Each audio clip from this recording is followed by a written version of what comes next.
Welcome to the Travel Like a Boss podcast, where we interview location-independent entrepreneurs that travel the world like a boss by being their own boss. Here's your host, Johnny FD. Hey guys, it's Johnny, and welcome to episode 203 of the Travel Like a Boss podcast. I am here in Lviv, Ukraine with Damien McGuigan. Welcome. Hello, Johnny. Thank you for having me. Yeah, it's been a pleasure. So you have a blog called ChasingPenelope.com, and you're from Northern Ireland, and we are here in Ukraine. How did that all start? That's a very good question. It started about 3 years ago. I just did a lot of traveling, sort of solo. Decided to write about it, use Instagram for photos. I've thought about leaving Ireland and moving somewhere else for quite a few years. And I came up with a plan to do this. I think it was October last year. I quit my job I think I was working there 8 or 9 years. And then I went to Poland, first of all, then through Ukraine, then through Russia, and then back through Ukraine, and then back to Ireland for a couple of months. And then I decided I'm going to move to Lviv for a while. All right, nice. So what was that first job that you had? It was a sort of airport security system. So it's like access control with swipe cards. When you told me you worked for the airport security, I thought you were like the TSA the friskers. Guys. No. I was behind the scenes sort of guy, the sort of technical IT sort of guy that did a lot of work and a lot of system upgrades and that sort of thing, rather than not sort of security guys that come along with, to search you and things like this, but it's like the access system. Okay. So I'm assuming that was a pretty good job, good salary. Yeah, not too bad. I think it's like everyone's job. Could be better, could be worse, Everyone thinks they're underpaid, pretty much. But again, it's not all about money. Life is not all about money. There's more important things than that. Happiness is... I remember, I think it was a Heath Ledger quotation about people asking him, have you got, married? How much money do you have? But no one ever asked him if he was happy. And that's more important. So are you married? How much money do you have? Millions. Millions of hryvnia. Which is about $1,000 probably. It might be by the time this reaches everyone. So actually, one of the reasons why Ukraine is so cheap is the hryvnia, their currency, basically devalued by 400% in the last couple years, last 5 years. So it used to be 1 to 8, I believe. So $1 was 8 hryvnia. Now it's $1 is 26 hryvnia. So that's triple. So I guess whatever you can buy now is basically you can buy 3 times as much of it now. And the local salary, the local pension, none of it has gone up. And I would say that is the number one reason why things are so almost insanely cheap here. Yeah, pretty much. Politics, I guess, is a complicated story everywhere you go, but Ukraine at the moment in particular. And things are, for foreigners, things here are so cheap that you don't even care what you could be told 600, 800, 900 hryvnia, and you don't care after a while because you can afford it. You stop counting or calculating in your head how much things cost, which is a bit dangerous and a little bit silly in some ways too. But it's hard for local people too, especially out of the big cities too. You can see it's not an easy life. So normally I actually really hate it when things, I guess, in most touristy countries, the reason why, even though things are cheap, I have to care about how much it costs is because I really hate getting ripped off. I hate overpaying for things, especially when it's, them just clearly ripping you off because you're a foreigner. What I like about Ukraine is, I don't know if it's their mentality or the fact that there just aren't that many tourists. They don't have 2 prices for foreigners and locals. So if you ask, it's like one of the few places on earth where you can buy something, probably even something on the street with no price on it, and just hand them, the biggest note, and you'll get back the right amount of change. It's almost kind of strange where, especially in the bigger cities, maybe Odessa and Kiev, you might, find some people to try to rip you off. But in general, especially here in Lviv, even though we're not looking at price tags, I don't think I've ever paid more for something than a local would. I just buy more of it and do it more often. Yeah, exactly. You do, I'd say you don't like being ripped off. And again, because things are so cheap for foreigners here, even if you are being ripped off, you almost don't notice it. If it was to happen, you know, I think the only times I haven't really been ripped off for anything. The only time it's been maybe a possibility is taxis, but I think that's a worldwide thing. Taxi drivers will charge you whatever they think you will pay, and if you don't agree with it, they'll not move anywhere. But they will eventually. Someone will agree their price. So that's if that's the way that those taxi drivers want to work, then that's their decision, I guess. So that's probably my number one gripe in the world is taxi drivers are often the very first local that you'll meet in the country. So in a sense, they're the ambassador of that country. So if you have a bad first impression, if you feel like you're getting ripped off or that it's unsafe, you might have a bad impression for every person in that country for the rest of the time you're there. And because you're nervous of getting ripped off again, or you think, you know, people in this country, in this culture are bad, you might start being more rude to people, or you might, you know, be more like hesitant to be friendly. You might, you know, be more skeptical of, you know, buying things, which then kind of in turns makes the locals, you know, feel uncomfortable around you too.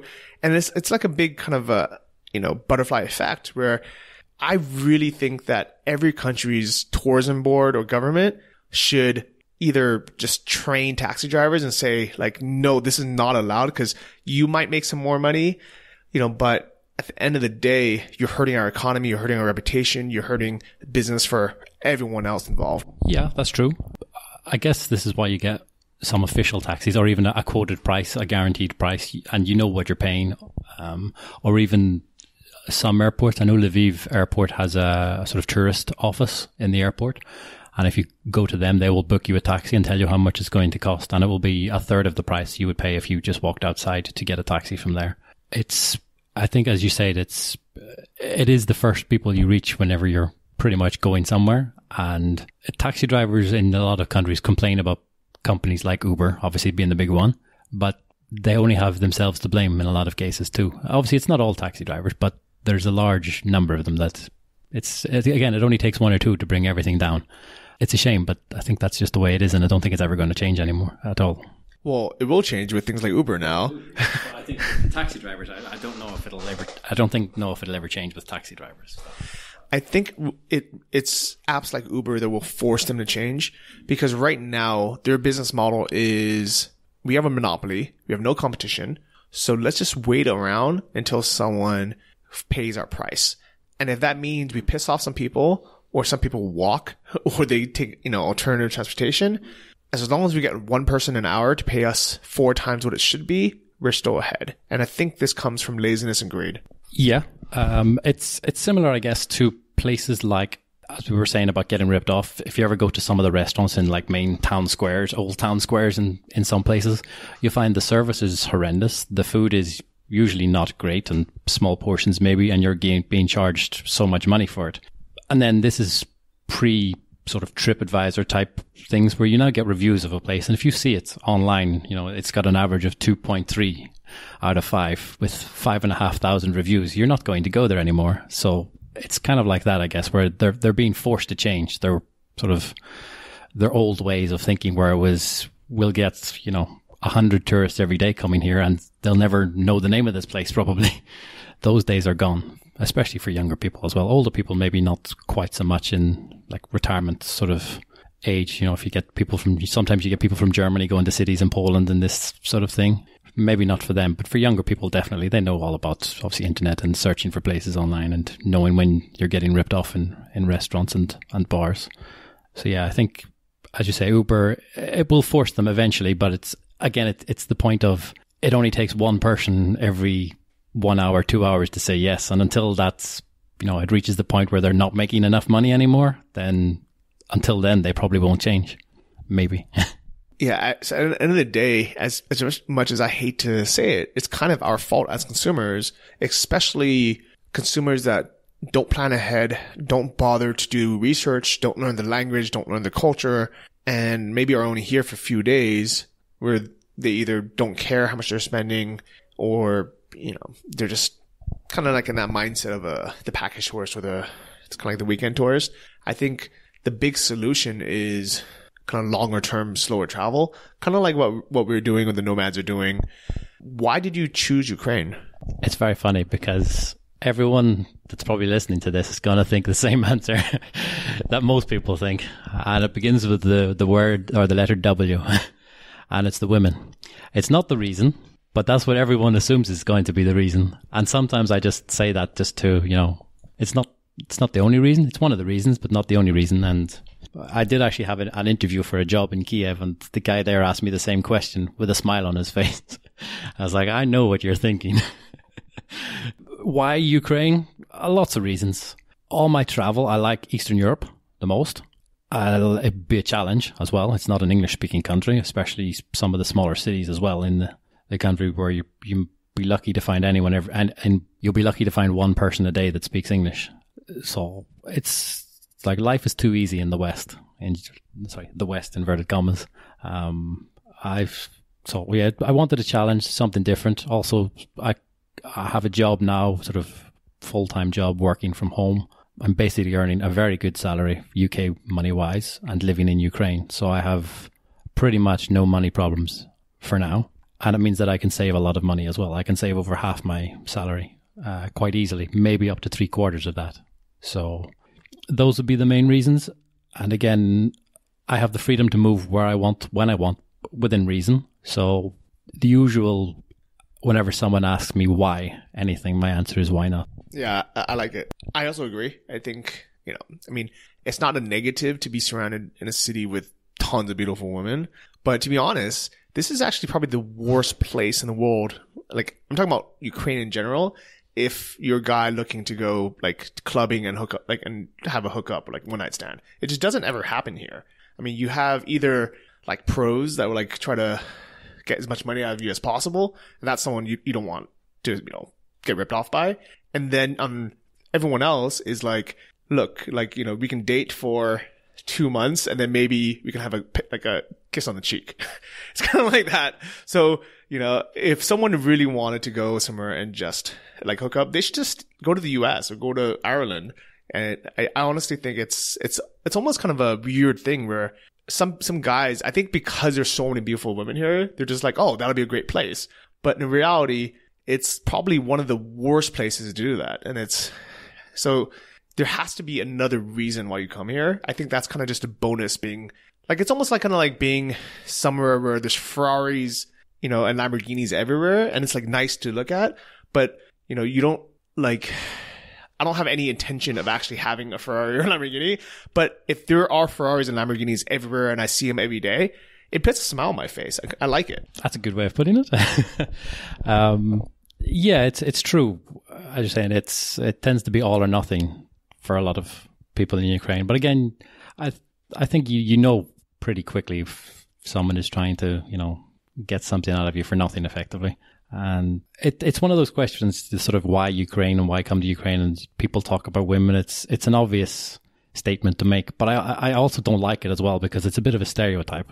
And sometimes you see travel bloggers talking about Ukraine, and they will talk about, where to go in Ukraine to meet beautiful women. They don't talk about the food of Ukraine or the history of Ukraine or the culture of Ukraine. They only talk about women, and that just bores me as well. I would be more likely to watch a video of like a 10-minute YouTube video from someone of my one day in X, and it's a random village somewhere in Ukraine. I would find that more interesting than, best bars in Kiev to meet women. I think it's a bit lazy as well, to be honest with you. But yeah, I think if you're from, as you say, the US or Ireland, and you come here, you definitely notice a difference. And people look different, but they also dress differently too, and have different style, I guess is the word to use. Again, without wanting to stereotype too much, you don't see many people here who are out of shape, unfit, unhealthy. And again, this is similar to what I was saying earlier, that life is too comfortable in the West, where you can pretty much do what you want when you want. If you can't afford to eat unhealthily, you don't eat unhealthily, which is, I think a lot of people back home might not like me for saying that, but I think it's true. I actually had this discussion with someone at the co-working space just yesterday. She was telling me that, well, guys, so first I kind of to preempt it, people that work at co-working spaces in Ukraine are very different than probably 99% of the population. First off, they're usually in IT, so they usually earn a much better salary. Second, They're usually a bit more westernized because they normally work with Western clients or for like a tech company, like a startup or something. But this girl was telling me that she eats at McDonald's every night for dinner. And I was like saying, oh, you know, I've noticed that in Ukraine, I can go in and there is the longest line for McDonald's ever out of any country I've ever seen. And it's going to have huge repercussions in the next few years. People are going to get obese and fat. And right now, it's kind of almost hilarious to go into McDonald's and see like really fit, skinny people, like, you know, eating tons of McDonald's. And I almost want to do a documentary starting now, film that, and then like find these people 3 years from now and see what happens. Yeah, you're right. I know McDonald's and companies like that will not like us for saying it, but where they go, unhealthy attitudes follow. So it's why if you ever go to a city, for example, in Ukraine, Russia, or anywhere else for that matter, and you don't see the food places from the West, you don't see a McDonald's, you don't see a Starbucks, these are the places I like going to, because you're actually seeing the real country, the real city then. They haven't been... The problem with tourism in pretty much every country is tourism kills the country in one way or another. It's either things like getting ripped off for things or, you know, I'd rather have 1,000 coffee shops in a country or in a city all owned by different people rather than one shop where there's 1,000 of them. I'm sure you know which coffee shop I'm talking about. But it's, as you say, come back in 5 years. How different will Ukraine be in 5 years? No one knows, because there could be another 2 revolutions in 5 years. And sort of, I laugh at that a bit, but you don't know. I don't think anyone probably thought that would happen 5 years ago, and it has. So it will be interesting. It will be interesting, because I know what you're saying about McDonald's, and the one I've walked past it quite a few times, the one in Kiev, and it's always full of people. And it is different from home, but in that the people that go there and you look at them and it's, you know, in a couple of years' time, what will those people look like? I still think there's still a culture a little bit, I think, in Ukraine of keeping fit and healthy. I think especially from men in terms of physical exercise that a lot of people in the West don't have. And I think women as well, there's, again, because of the stereotype of women, I think there's a lot of pressure as well on women here to look a certain way too. For them, I don't know, maybe it's traditional, old-fashioned sort of way for them, but there's probably is a lot of pressure on them as well. Yeah, I definitely know about the pressure. I've spoken to people about it.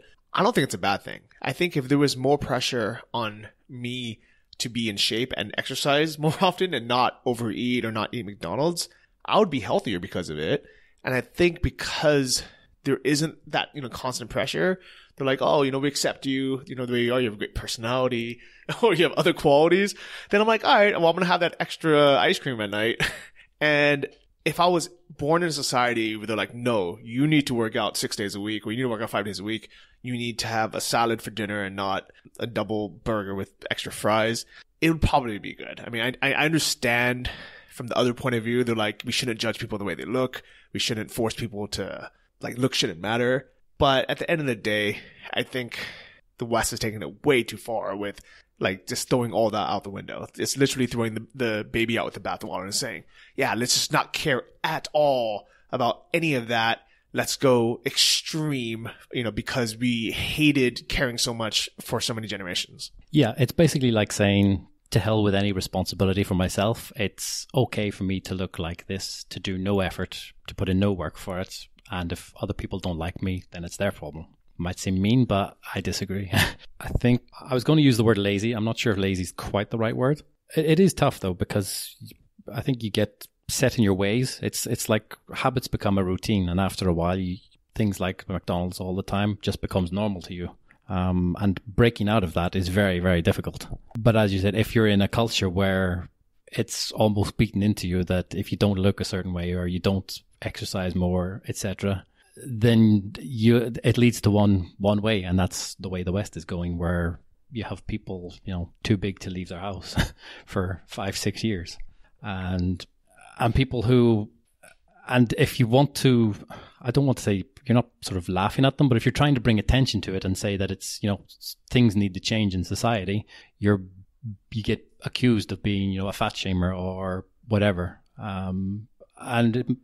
there are some people who do this, obviously, but your interest might be more towards actually changing things for the better and, making a positive change. And I think it's difficult. I always say everyone's different. It's sort of, whenever I meet people, it's like everyone is different. They all have different views on things. So my viewpoint might be different from someone else's viewpoint. It doesn't make either of us right or either of us wrong. We're both right, we're both wrong. I think some people are just wrong and they just don't realize it. I think a really extreme example that we see in the US and not here or anywhere else, and I'm sure this is happening around Europe and other places as well. If somebody can't fit in, let's say, an airline seat or in an amusement park ride, it's normal now to sue that company and say, you're fat shaming us because we can't fit in this amusement park ride, or we can't fit in this seat. And it's not allowed to weigh someone before they get on an airplane, even though prices for jet fuel are completely correlated with the amount of weight put on by plane. And I'm saying this as someone who's overweight, and I know it's not fair.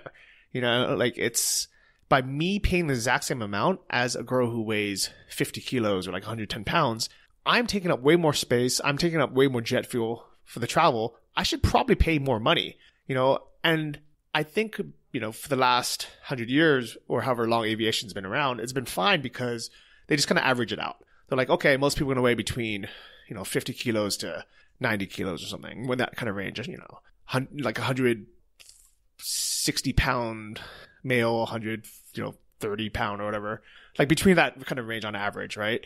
And now that there's such big extremes, it's really going to mess things up. So seats are getting smaller. And you can't tell somebody, no, you have to buy 2 seats.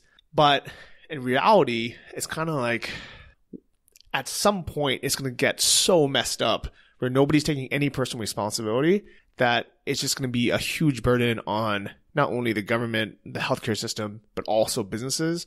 I think here in places like Ukraine, it's still the exact opposite, where they will tell you no, you cannot fit, you need 2 seats, and I like it.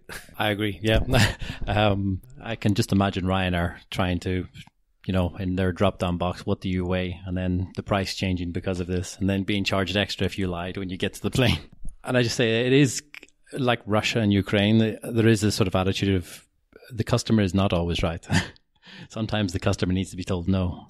I remember the first day I got back in Belfast, I was in a sort of supermarket shop with a sort of coffee stand there, and it wasn't working. And there was a sign that said, out of order, we apologize for any inconvenience caused. And after coming from just 4 months in Russia and Ukraine, I was thinking, in Russia and Ukraine, there would be no sign that it was not working at all. If it didn't work, it would just be, it doesn't work. What are you going to do about it? And I think there's a lot of privilege that a lot of people in the West seem to have. As you say, if things aren't perfect for them, it's someone else's fault. And it's back to this suing sort of culture of, it's not my problem, it's yours, you need to deal with it sort of thing. It's like the people who've sued companies like Ben and Jerry's for making them fat, or McDonald's as well. And again, personal responsibility is needed. And as you say, in Russia and Ukraine, it is what I like about this place. It's similar to Romania, as we were discussing earlier. People will just tell you what it is. They don't sugarcoat anything. Whereas there's a lot of fake politeness in Western countries. If someone in Eastern Europe doesn't like you, they will make it known that they don't like you. You don't know that so much in the West. And it's one of the things that I really like about here. You know exactly where you stand with people. And I think it's better. It's simple. It's more honest. It's real. I would say that is probably a big part of why I like it here. If someone's going to ask me why I like coming to Ukraine, I think it's because it's different. And it's something I can't experience anywhere else. And mainly, I know it's going to change. And I know it's going to change to be more homogenous with the US and the West. And, just, unless there's another big war or something that happens, and, hopefully there isn't. But if everything continues kind of going the way it is, there's going to be kind of like the whole world, especially all of Europe, it's going to be kind of the same. I mean, prices start kind of becoming the same. A good example of it is Estonia. It used to be really cheap, and then they got on the euro, and now things are pretty much almost the same price as the West of Europe. And I think that's kind of going to happen with Ukraine. Culturally, people are getting more PC. They're eating more at McDonald's. They're going to start, kind of having the same kind of privilege expectations, and things are really different. It's weird. I mean, it's not all good. Like, I'm not one of those people who's like super, conservative traditionalist, but honestly, I probably wouldn't even want to live here full time. I think if I had to live here, especially during the winter, but just in general, if I had to live here and deal with, what people have to deal with all the time for the rest of my life, I wouldn't like it. I would rather live in the US or somewhere else and have, that set of problems, but, at least a comfortable set of problems. So I'm not saying that it's better here. I'm saying there's a lot of nostalgic things about what life probably used to be like from my parents' generation or, 80 years ago that you still feel here. That's refreshing and nice that we don't get back home in, Western Europe or in the US or Canada or really anywhere else. And it's refreshing. Yeah, it's true. It's definitely different here. I think my first time coming here, I got a bus from Warsaw to Kiev. And I remember walking through the bus station trying to find the bus. And I found a bus that I thought was the bus. And I was about to get on the bus and I spoke almost no Russian then. I speak very little Russian now. And I was asking the bus driver if it was going to Kiev. And he just looked at me and just sort of shrugged his shoulders and went, And then I was like, does that mean yes or does that mean no? And then I was like, I'm just going to get on the bus and see where I wake up tomorrow morning. So I just say it's different, but everywhere in Europe, everywhere in Western Europe, I don't go to anymore because to me, France, Spain, Italy, they're all the same, effectively. I can't even remember the last time I went to a country that does have the euro. It's probably 4, 5, 6 years, maybe. I think the countries I've been to since then, I think places like Iceland, some of the Nordic countries, Romania, Poland, Hungary, obviously Ukraine and Russia. And as you say, as soon as a country adopts the euro, it just screws up the prices of everything. It just kills the tourism. Look at Greece, for example, nearly bankrupted the country twice. So I agree that the euro messes up a lot of countries. I actually think it doesn't necessarily make a country more expensive. I think what it does is it regresses the currency towards the mean, towards the middle. So if a country used to be really cheap, but the price kind of goes up towards the average euro price everywhere else, versus if they have their own currency, it can be anywhere. It can be really expensive, like in Iceland or in Sweden and Norway, or it can be really cheap, like in Ukraine. Versus if they had the euro, it would just be moderately expensive, on the upper echelon of of the middle. So things would just be like basically what we would pay back home, which is, I think I don't know if I'm like a little bit jaded or if I'm a bit kind of spoiled with low prices being in places like Thailand or finding these places, or if I'm just really smart for taking advantage of it. But, paying, $12 or $15 for a sandwich back home to me sounds ridiculous when I can have a feast out here at a nice restaurant. Yeah. It's like countries that have the euro, for example, Germany versus, I'm trying to think of a good example, Latvia. Latvia adopts the euro, the price suddenly goes towards the Germany price. And Latvia is not Germany. And as you say, $12 at home, or you could go to maybe something like an Uzbek restaurant and eat a ridiculous amount of food. As you say, yeah, so it's like the getting ripped off that we were talking about. You can just live here pretty comfortably quite easily, as a foreigner anyway, or a nomad, or whatever term you want to use. And it is true. Sometimes you go to countries and you convert the price in your head to back home, and then you think, wow, did I really pay that back home for this? Obviously, I don't smoke, but the price of cigarettes in Ukraine it's insane. It's like so cheap, it's almost criminal not to smoke in this country. But it's other things as well. With, for example, cigarettes. Seeing cigarettes on the menu in a restaurant, it's like, to anyone in the West now, that seems bizarre, but I can remember that being very young, seeing that too. And I guess maybe a bit of it is the nostalgia, I guess, of how things used to be in the West before political correctness. I think people should be free to say whatever they want, and in some ways to do whatever they want, as long as that doesn't affect other people directly. I will defend anyone saying anything they want, even in public. I won't necessarily agree with it, but I believe they have the right to say what they want. Even quite extremes, I guess, maybe. I think it's kind of like the first thing that happens when, you know, a dictatorship forms is censorship of the public, whether that's books or free speech dying. And I think it's very dangerous, some of the things that's going on around the world at the minute, with people being basically bullied for having different views. You can have a different view from anyone. If your view is so extreme that it's obviously wrong and nonsense, people will just ignore it. They'll not pay any attention to you. They'll just think, oh, that's weird Michael or whatever on the street again, talking about whatever. Yeah, I think that's a very sensitive subject, but I agree where there's a lot of people, you know, it's crazy that this is not just happening in the US, but I'm talking to someone from Northern Ireland, you know, which really could be a whole nother world than, you know, California. But I think it's happening in more and more places where like one side is, you know, basically, I think this is what it is life is like a rubber band, and it goes like left, right, left, right, left, right. And when things get too extreme on the right, then people will want to bring it back to the left, but they don't want to bring it to the middle where it should just be fair for everyone. They're like, no, let's pull it extremely right now, or extremely left, you know, now. And it's just a struggle going back and forth, and nobody's ever happy. And I don't want any of that, you know? And I really believe that everyone should be able to like calmly and rationally talk about whatever they want, even if it's something I don't agree with at all. Somebody wants to calmly and rationally, you know, talk about why you should worship the devil, or why all Asian people should be killed.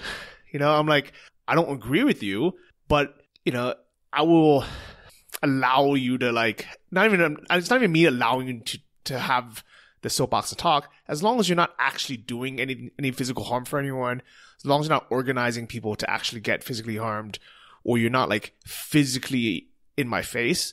If you want to be that crazy person, you know, screaming, you know, and like protesting or doing whatever you want to do, I don't think we should be, you know, I don't think we should stop people from having that speech in the first place. And I think it's a very sensitive subject, you know, because obviously, like, you know, what I said about, you know, if there really was a group saying, let's kill all Asian people, I wouldn't like that. You know, I don't think it's good. I don't think that's good for society. It's definitely not good for me. But at the same time, I think it's probably as bad or worse if we, like, you know, as a society start deciding what people can and cannot even talk about in the first place. So I think that's another reason why I'm glad I'm not in the US right now. I'm not in any kind of Western country, is I kind of want all this to blow over. And to be honest, I like, as someone, you know, who sees it from like a bird's eye view, I see both sides are insane. The people on the right are insane. The people on the left are insane. And I think what's going to happen is either it's really going to blow up and it's really going to be bad, and I'm glad I'm not going to be there, or it's kind of just going to all blow over in a few years and everything will be back in the middle of summer and everything will be fine. It seems to be pretty much everywhere in the world is extremes at the moment. And I just say it's either right or left. There is no middle in a lot of countries. And I just say it's quite dangerous. But it's hard to seem like a sensible person then when everything is so extreme. How do you seem normal, inverted commas again? It really is difficult. I think it's one of those that I think people use certain topics, usually immigration around the world, as their I think they use it as a weapon rather than actually, they don't believe it's the cause of things. I think they're just using it to gain popularity with certain groups of people, especially when most countries in the West were formed by immigration. And will it die down? It probably will. I just say it's probably just going through a crazy phase, maybe post-recession from 2008 craziness for a couple of years, and then it will settle down. But I don't know.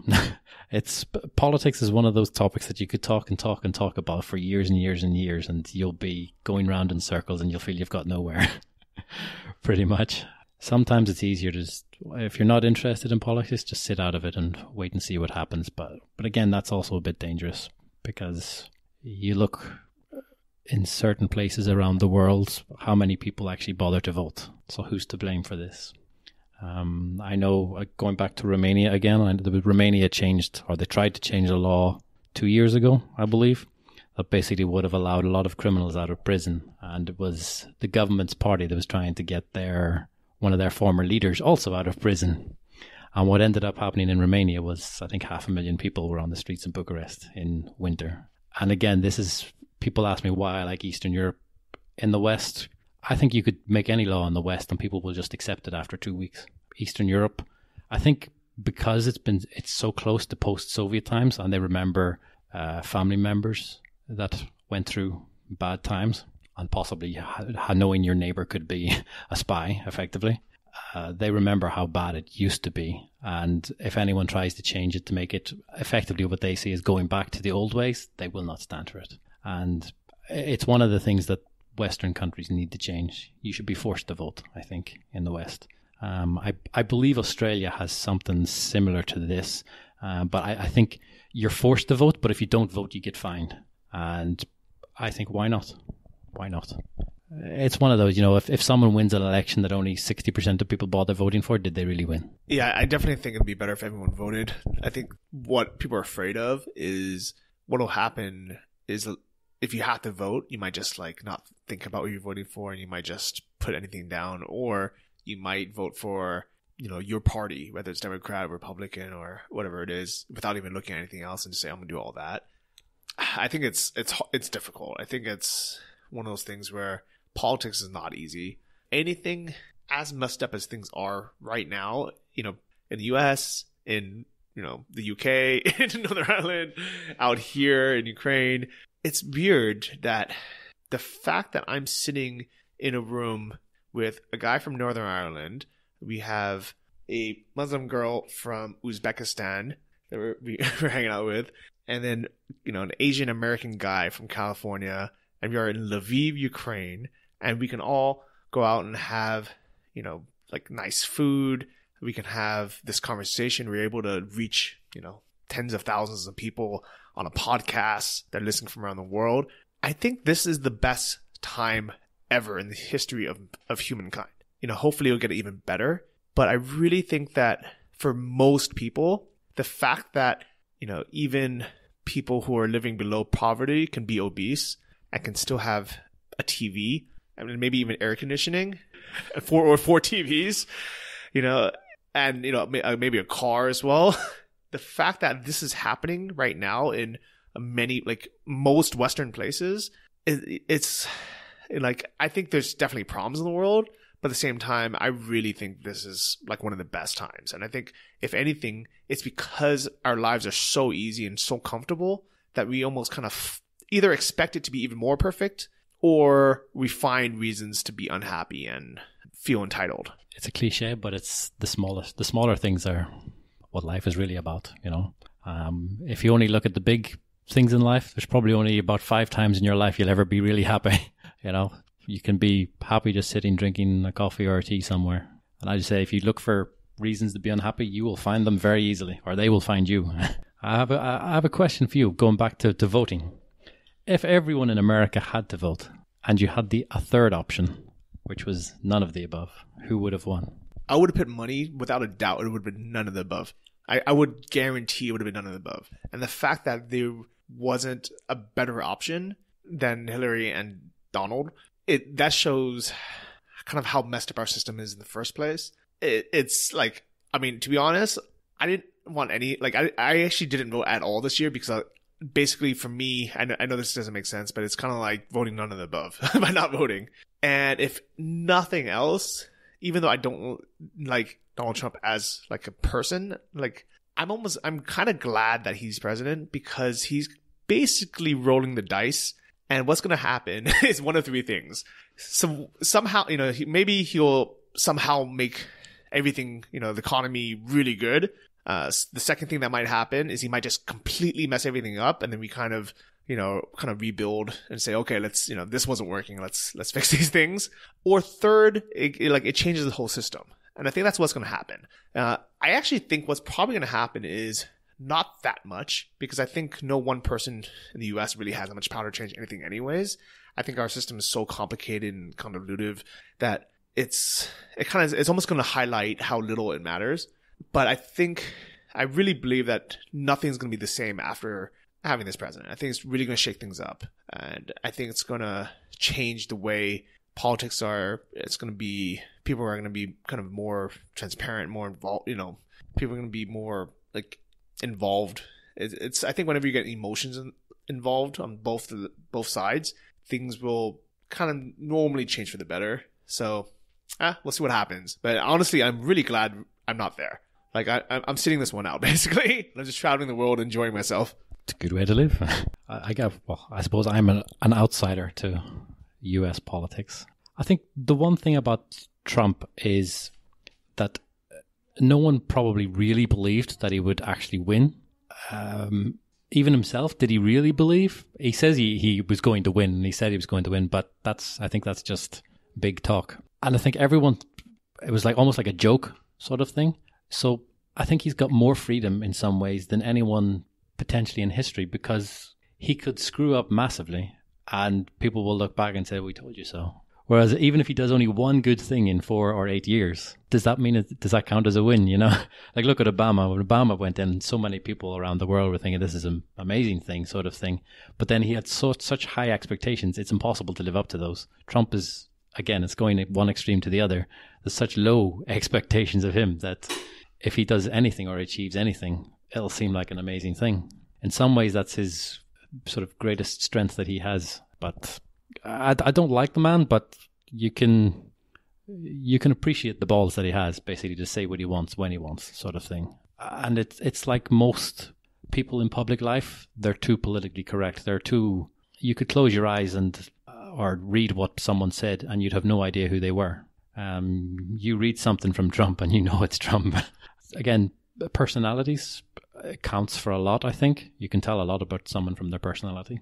Because of, 24-hour media coverage, internet coverage, social media all the time, people have been sort of made to be more vanilla. It's like, don't say anything controversial, don't, give your opinion on anything, or don't say anything that can come back to bite you in the ass. But I think people actually want to see that. They don't want... Everyone's fed up of a politician or someone being asked a question and they weasel out of it. They don't give an answer. And I think in some ways that's the media's fault as well. They should be hounding them straight away, asking the same question again and again and again until they answer it. And it's not just politics, things like sports people as well. They're because of all their sponsorship deals and things like this, they're under pressure to basically appear just to be like a normal, boring, everyday person. And that's not the case. But you don't really feel like a person that's in the spotlight anymore. Whereas in the past, I think you might not have known them, but you'd have known what sort of person they were and what sort of personalities they were. And, if they walked into a room, you would have an idea of what they were going to behave like. What Trump's like if he walks into a room. Other people, you've got no clue, I think. They just appear to be, devoid of any personality, style, anything really. Yeah, so speaking of kind of like unique personalities and even culture, I think the other reason why I really like traveling to these kind of lesser travel to places is because they are so unique right now. Where even though, Lviv is quite touristy for being Ukraine, really it's still not that touristy. I mean, pretty much, I would say probably 80 or 90% of the people that I meet here, like Ukrainians, they will tell me that, they've never met someone from California before, or that they've never, that they haven't even spoken English to a native, not Native American, native English speaker, and I would often go to like English speaking clubs, and they would be so excited because what it is normally it's a group of people who don't speak English natively trying to communicate with each other, and it's helpful because they can help each other, but they don't have kind of someone who speaks it normally to, or as their native language to, I don't want to say correct them because I'm not there like to correct them, but just to have a normal conversation. And then they can realize, oh, people don't, this is the way people actually speak, and they don't speak, in the highly grammatical way that we've been taught in school. And when I say when they phrase something in such a weird way that is way more difficult than it needs to be, we can be oh, I understand it, but you don't need to say that. You can just say this instead. And pretty much all these clubs I've been to, people, are pretty much like, I hardly ever get to meet someone who is, from basically not from Ukraine or not from like a Western world, from the West and not from like the Eastern, part of the world. Yeah, and saying like Lviv is the most touristic city, I guess, in Ukraine, but if people think it's like Prague or Budapest, it's nothing like Prague or Budapest. I think you could probably last 2 minutes, 3 minutes maximum in Prague or Budapest without hearing English from someone somewhere. In Lviv, you could last all day, all weekend, and easily not hear English. And I guess it's the same for some other cities in Ukraine. Well, actually more so in other cities in Ukraine. My first time here, I went to Kharkov in the east. I remember it was about 2 months after having my first Russian and Ukrainian lessons, actually with a girl from Lviv who lived in Northern Ireland at the time. And I remember I got the train from Kiev to Kharkiv, and then you get off this train in Kharkiv, and it's why I travel to places like this. You get off the train and then you look around the train station and there's not a single word in English to be seen anywhere. And everything is in Russian in Kharkiv. And as I said earlier, about the living in Ukraine is a challenge, but that's why I'm here. And it's the small things in life. So being able to go from just the central train station in a city like this, working out how to get to the underground from that city, getting even just 2 stops on the correct line in the correct direction to get to where you're staying. And whenever you can do that, it's a relief. It's almost like a drug fix in some ways, And as you said, the people here, I think as well, things like, because it's relatively expensive for them to go to English classes, for example. So whenever they can meet someone who does speak English, they tend to be very eager to learn and even just to practice, And they don't take offense if you correct them or anything like this. They usually want you to correct them, actually. So it might seem like you're being a bit rude, but I think they prefer it. In my experience anyway, they prefer being told the right words. But English is a strange language anyway. You can never know if you're in a mode of transport or on a mode of transport. It's like I'm in a taxi or I'm on a train. So how the hell does anyone learn this language? I have no idea. Yeah, I think we are very lucky that English is our first language, that we're native English speakers. Americans more than the Irish, at least.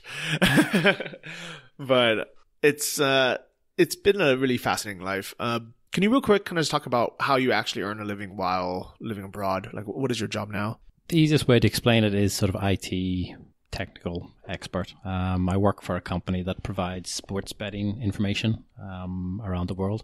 So pretty much everyone in the company works remotely. There is an office in London. But for me, I work obviously in Ukraine from home, sort of set to UK working hours. I know that my current boss lived in Tokyo and Vietnam, if my memory is correct, for about 6 years. So it's a lot of freedom for a job. It's better than being stuck in one place all the time and knowing the only way to escape is to leave, basically. If I get bored of life in Lviv, I'm only a couple of hours maximum away from a train journey away from a new city. Travel at the weekend and move there. So yeah, that's how I do it. Obviously I have blog as well. It's more of a part-time sort of hobby type thing, and Instagramming as well. Don't earn money from it, but I don't care really. I don't need to earn money from it. So, yeah, that's it. I don't do online poker tournaments or anything like this to earn my money, or teach English abroad, as seems to be a very common thing to do, mostly in Asia, I guess. I did do a course in it, but I've never used it. But again, I did it as a sort of, I had the time to do it, so I thought I would do it. And if I never use it, I never use it, sort of thing. So yeah, really cool. I think more and more, careers are becoming remote now. It just makes sense for people to be able to work remotely. Right now, I'm organizing the next Nomad Summit conference from Lviv, Ukraine. We have another team member, Candy. She is in Bulgaria somewhere. I think she's in Bansko. And then we have Alexandria. She is in Hungary. And like honestly I had to think about like locations for a while because I'm not even really sure where everyone is. And next month we're going to be meeting up in Las Vegas. If any of you guys are going, let me know in the comments. It's going to be over Labor Day weekend. So August 31st through September 3rd in Las Vegas. You can get tickets at nomadsummit.com. I would love to meet all of you guys in person. You can meet, kind of learn more about like tax saving benefits of being abroad and, and location dependent and places to live and kind of how to get started with all this. But I would say kind of what we're doing is the ultimate life hack or travel hack, is earning a Western salary while living in cheap places like Lviv, Ukraine, where we can save 50% or even 75% of our salary and have really unique, amazing experiences, and be able to move on a whim if we ever get bored. And I think, honestly, I almost kind of think it's cheating at life. But I like it and it's available. So why not? Absolutely. It's like if you won't do it, someone else will do it. And anyway, as you said, it is a bit like cheating, but and as we were discussing earlier tonight, you get one chance in life. So, and my two favorite words in the English language, why not? That would be a really good place to end it, but I'm very curious. Why is your blog called Chasing Penelope? You're the second person to ask me that this week. And no one ever gets close to the correct answer. And the blog's name actually comes from my ex-girlfriend. And my ex-girlfriend is not called Penelope, and I'm not a crazy stalker. Penelope it's an ancient Greek.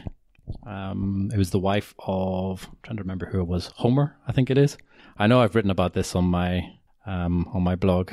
And it's basically from the story. Most people look at it as Penelope is a reference to home because he was away from Penelope for a long, long time. But I think home is also a term or a sort of a concept in the brain.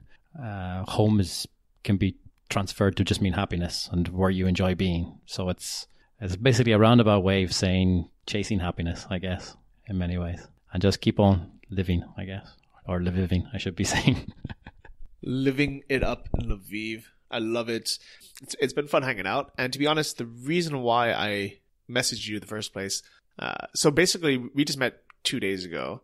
And I think I saw you had commented on my Instagram, or you messaged me, and I looked at your blog and I saw that you had traveled to a bunch of random places that people don't normally travel to. So I'm looking at chasingpenelope.com right now, and you have some of the normal ones like France, Greece, Iceland, Ireland, Italy, Norway, but then you have like Poland, Romania, Russia, Sweden, and Ukraine, and then some like really random places within those places.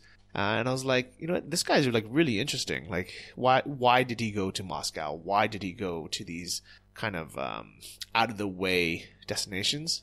And I thought, hey, if this guy has this, travel blog, and I'm not even monetized, like not even selling anything on here, I think you could probably do a much better job, at least like collecting emails.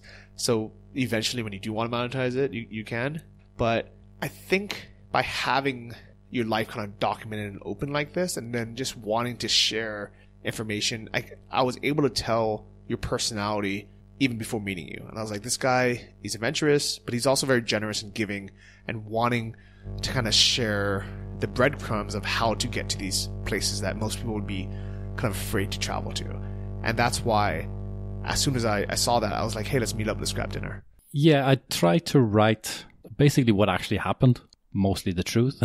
And I just say how to get to these places, some random places that, well, even I didn't know existed until a year ago, maybe. Though sometimes I think when you travel, you meet other people and you think you're being maybe crazy and wacky, and then you meet other people and and then you hear what they're doing, and then you sound so boring. I remember in Russia, I was in Volgograd in Russia in January. It was January, and it was bloody cold. And I was going from Volgograd I was going back to Kazan before going through Siberia. And I met a Spanish guy, and he was, I think, on something like his 17th or 18th trip in Russia. And the main purpose of this trip for him in Russia was going to a city called Yakutsk. And I thought about going there because it's literally in the middle of nowhere. You have to get a train to something like 300 kilometers away and then get a 4-wheel drive Jeep to take you the rest of the way. And the main thing about Yakutsk is it's pretty much the coldest inhabited city in the world. And in winter, it can be minus 60. That's Celsius, by the way, not Fahrenheit. So I don't know what that is in Fahrenheit. I would have been able to tell you that many years ago with my mathematics skills. But and in summer, it can be about 40 degrees. Quick calculation, minus 60 Celsius is minus 76 Fahrenheit, which I think means effing cold. And he was going there for a week, to live there for a week. So I think it's the more you travel, the more open-minded you become, and then the more you realize that there's a lot more people, not only like you, but sometimes doing things that are even crazier than you are. And it pushes you to, because sometimes you have this thing in the back of your head saying, oh no, that's a silly idea, or I won't do that. And again, I come back to my 2 favorite words, why not? Just do it. You never know what's going to happen.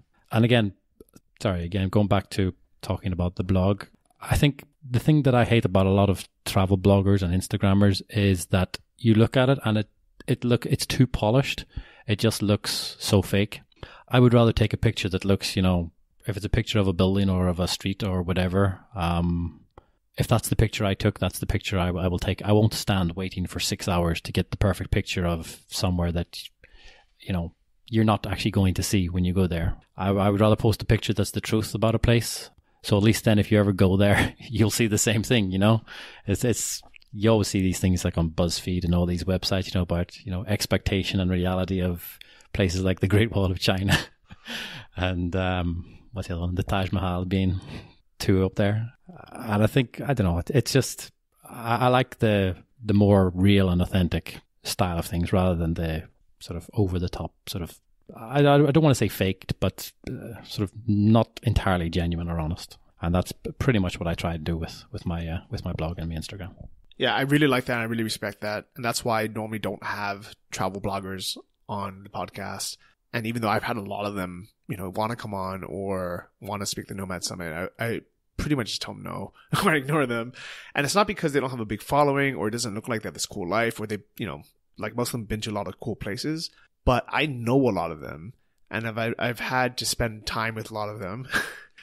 And usually they're not like really enjoying life. They're spending so much time and effort trying to make it look like they're enjoying life that they aren't, and I don't know if you guys can tell by, this casual conversation. If you guys have been following me for a long time, you probably know by now, but I really like this life. I really enjoy it. And one of the big reasons why I have this podcast and I write on my blog and even why I had the Nomad Summit is because I want to share this lifestyle with people, because I really genuinely believe that even though it's not perfect, there's ups and downs. There's, sometimes I wish I could just have a normal, comfortable life and watch Netflix and order, takeaway and not have to move my luggage or, deal with these things. I know for sure that on my deathbed, when I'm old and wrinkly, I will, or even if I got hit by a bus tomorrow, I'll be like, you know what? Yeah, I'm glad, it's fine. I had a great life. I did so much. I did so many cool things. And I'll say the biggest probably downside of traveling as much as we do and seeing as many places as we do is the more we go, the deeper we get, the more we realize, crap, there is so much more. There is so much more. Absolutely. It's almost like if you have a list of, 5, 10 places you want to go or whatever, by the time you've done 2 of them, that list is now 17 because of the people you've met and you've heard stories about other places, and you take 1 off the list, you add 5 onto it. And it's, I know I got this in Russia when I was there. I did run out of time. I was a little bit time limited, obviously visa being one of the reasons. It's like the more you go, it's like, well, what's the next city like? What's the next city like? Or even the next village like, going somewhere random and small like this. And this life is enjoyable, and it can be stressful at times. And as you said, it's like, are you really enjoying it, or are you doing it because you're trying to, as you say, impress people by your lifestyle and the way you live, or how you're showing your lifestyle to be? No one ever, shows the 2 a.m. Train journeys that you're on between different cities, or the researching train timetables and all this sort of nonsense. And as I said, it's mostly fun, and I think as well, it could be a lot worse. Yeah, it's like we could complain about certain aspects of this life, but really we have, I think, no real right to. And bizarre thing earlier, as you were saying, you could get run over by a bus tomorrow and you'll be like, it's okay. It's like anytime if you get on a plane and the plane isn't going to make the destination, you've pretty much no control over that. You know, I saw it earlier today, actually. I was watching something on YouTube and then it flashed up a video about a review of Star Trek Generations from some random guy. And it was Captain Kirk's final words before, spoiler alert, he dies in this movie, was, "It was fun." And that's pretty much all you can ask for. I like it. So it was fun. Man, so many perfect times to wrap this up. But I honestly, I'm just really enjoying like this chat, this conversation. And I wanted to briefly mention where we had dinner tonight. I feel like this is one of those things where this kind of sums up why it's so nice to travel to random places and why that bucket list or places, the list of places to go never ends. Up until yesterday, I didn't know anything about Uzbekistan. I had probably never, wasn't able to point on a map. I didn't know what language they spoke. I didn't know what the culture was. I didn't know what religion was. I didn't know what Uzbek food was. I knew nothing about it until I met you and you had your couchsurfing friend Maftuna show up and we started talking about, Uzbek. And I was like, I have to try some Uzbek food. And I thought, where in the world can I get Uzbek food? And I realized that here in Lviv, there were like 5 Uzbek restaurants. And I almost guarantee, I haven't looked, but I almost guarantee you will not find 5 Uzbek restaurants, even in like San Francisco or LA or these big, places, or anywhere in Ireland or the UK. Maybe there's one somewhere, but probably not. Like there's probably a good chance that there isn't even one, in California, right? Like I'm sure someone's gonna look right now and say like, oh yeah, there is one here, but like I've never seen one. I never heard of one. Even if there was one, I never would have went to one if it wasn't for meeting someone from Uzbek. And after that, we just got so fascinated about it that we're like, we have to go. So we found an Uzbek restaurant today, and we literally ordered everything on the menu. Pretty much, it was easier to just say one of each rather than looking. Well, we went through the menu and I have no idea what to order. And then we pretty much just pointed at things and just said, Odin. And it's true. The more you travel and the more you meet people, that you find out about their culture and their food and their country. And then it's like, oh, I really want to go there now. And it's like, I had no idea, or it's not that the country didn't exist, but it's like, sort of knowledge or information about the country. And then all of a sudden it's like, oh, I have to go there next. I was absolutely wanting to go to Uzbekistan. It was on my list, but I couldn't make it. Again, sort of time reasons and starting this new job got in the way, I guess, a little bit. But there's always time. You never know. Apparently it's 50 degrees Celsius in Uzbekistan now, which, considering it would have been about -40 when I was going to go there, it's like, maybe I'll go next summer. And one thing about Lviv, I think, well, if you ever come to Lviv, you'll very quickly realize that the restaurants here are really good fun. They tend to be a bit quirky as well and have their own sort of theme or interesting things. It's probably one of the most varied cities for food, I think, that I've ever been to. I think it beats a lot of cities in Central Europe and Western Europe easily, especially for the size of the city. I'm not sure exactly. I think it's about 500,000, 750,000 people. And there's, for example, there's only one, it's not Uzbek restaurant, but it's sort of Russian, but it's more like Soviet style. So it's Russian and the Caucasus and all the stands in all of Ireland. So, and I said for there to be 4 just Uzbek restaurants in Lviv is crazy. They like their food in this city and coffee. My God. I think it must be one of those cities in the world that just lives on just food and coffee. Probably more than any other place I've actually ever been to, I think. I think the only other place in the world that kind of reminds me of this is Chiang Mai, Thailand. And it's because I think there's no sea close by. There's not really any reason for people to go. There's not like a big, natural attraction. There's no like amusement park or anything. So there's no reason to go to these cities. So what they do have is they have culture. They have food. They have great coffee. They have great bars. And that's the reason why they attract tourists from really all over the world. And the biggest difference, I guess, would be Chiang Mai will have a lot of really great Asian food from neighboring countries. So surprisingly, some of the best Japanese food I've had anywhere in the world, and by far the cheapest, has been in Chiang Mai. There are, I want to say, like 30 like Japanese restaurants in the small city of Chiang Mai, and they're really good. You know, I've had Japanese friends or people from Japan, you know, go with me to, you know, to have food at these restaurants, and they're like, oh, you don't need to come to Japan, just eat this. And it's like, you know, half the price.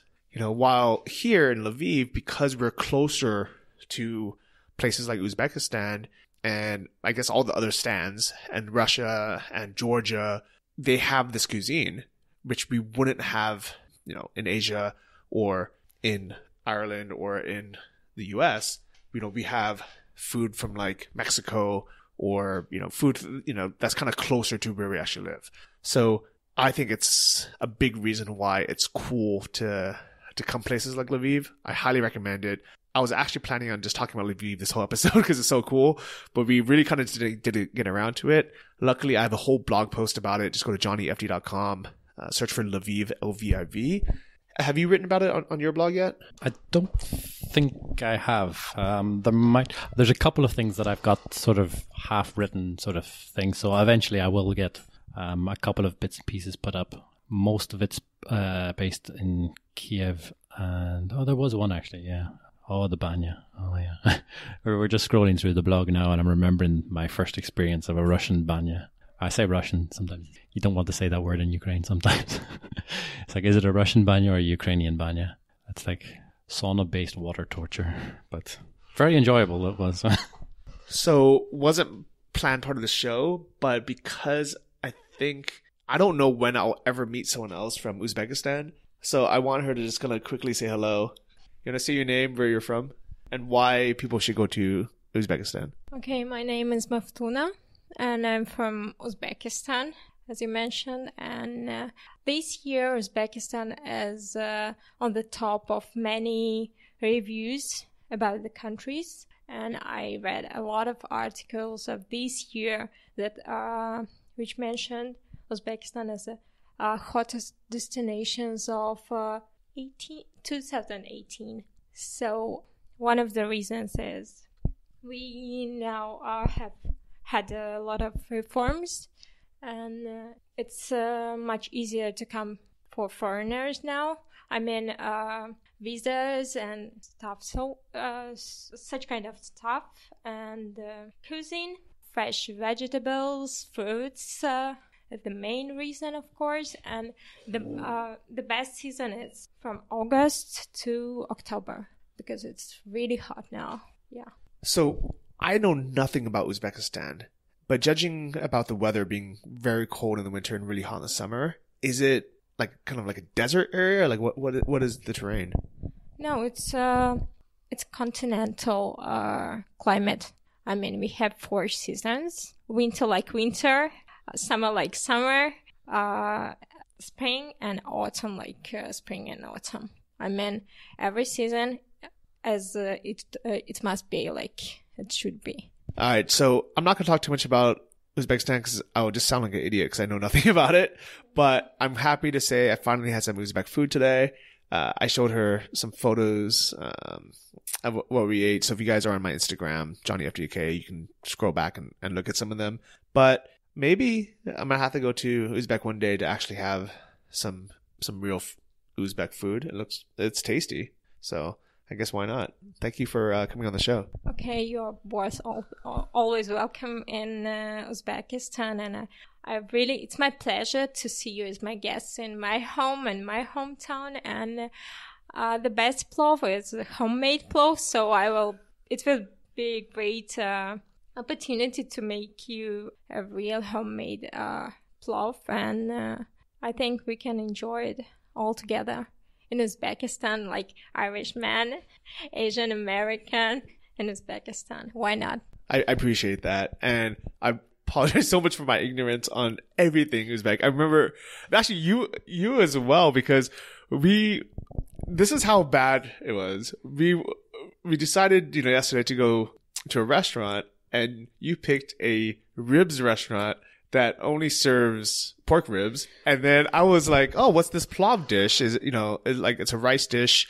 And I was like, oh, is this made with pork? And she was like, no, we are Muslim. And I was like, I had no idea, like zero clue. And I felt so bad because there was not a single item on the menu that she could order. And that kind of just shows like how little we know about these other cultures, but also how when you actually take the time to meet somebody from that culture, that you realize, you know what, we're actually, even though we're very different, we're kind of, all humans, we're all the same. And the fact that we can share a meal together, we can share, these conversations anywhere in the world, it really is an amazing time. True. And I think food is the simplest pleasure in life, pretty much. It's the one thing that everyone needs and can enjoy. I think as well, especially if you travel, you tend to be open-minded too anyway. So you're open to trying new foods without, going, I don't like the look of this. And just one thing that Maftuna said there that reminded me of something earlier. She's talking about vegetables and things and fruit and vegetables. It's one of the things as well you notice about Eastern Europe and some of the Stan countries is that the food here is the fruit and vegetables here are so fresh because they're grown properly the way they should be grown. And also one of the things that the West has lost is things like, for example, in Ukraine, poor people will grow their own food. In the West, rich people grow their own food. But people in the West have no idea which animal bacon comes from as well. And I think that's also another shame about, not having a clue about life or, where things come from. Yeah, I think to wrap it up, there's so many things that we can learn from them and kind of the old traditional ways that they do things. And there's a lot of things that they can learn from us, with kind of, I guess bringing the world a little bit more progressively and some things that maybe should be changed or can be changed for the better. But I think real happiness is somewhere in the middle. I think, if a local Ukrainians listen to this, especially if they're from some small village where, maybe they're really struggling money-wise and they dream to be able to travel to Ireland or California or somewhere, they might be thinking, these guys are idiots. Why? Like, they probably think we're idiots for even coming to Ukraine. I actually get that a lot. People ask, why are you here? Like, why would you come here? And then at the same time, sometimes I look at them and I'm envious, thinking their life, there's a lot of aspects of their culture and their life that is so nice and things I miss, things that I kind of reminisce about and thinking this is something that I wish we would have either kept or we would appreciate more. Even things like growing vegetables and having tomatoes actually taste like tomatoes. These are things that we've lost back home. And I think these are kind of those traditions that it unfortunately is probably going to be gone from here in 5 or 10 years. And that's why I want to see it as much now as I can.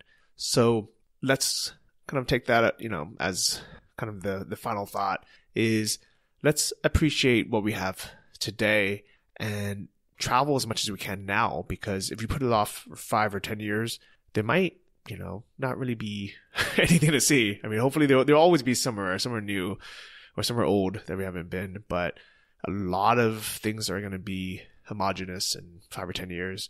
So enjoy it now while you can. I've had the exact same actually in Ukraine. It's like, it's that question, why? It's like, why are you in Ukraine? And the people look at you like you've got 4 heads or something. But I guess it would be the same the other way around, if whenever some people are like, oh, I really want to go to Ireland, and I'm thinking, you like 8 months of rain? So it's, again, everyone's different, and why not? I love it. Maybe we should just call that episode Why Not Ukraine? So thanks for listening, everyone. Big thank you to Damien from ChasingPenelope.com. Big thank you to Maftuna from Uzbekistan.com. I don't think that's actually our site, but you can check it out, see where it goes. And thank you to Ukraine for hosting us. It's been a lovely, beautiful city. Thank you to all of you who listen to the podcasts, especially the ones who take the time to leave reviews. You guys are the reason why we can grow and just more people can find the show. Share this episode with whoever you think might enjoy it. Take a snapshot or screenshot and share it on your Instagram, your Facebook, wherever you hang out. And I will see all of you somewhere else, somewhere in the world. Till then, keep traveling like a boss. Bye, guys. Thank you for listening to the Travel Like a Boss podcast. If you want to hear more, including the bonus How to Choose the Perfect Niche episode, join our mailing list at travellikeabosspodcast.com. See you next week, and remember, if you want to travel like a boss, you need to be your own boss. So start your online business today and start living the lifestyle you've always dreamed of.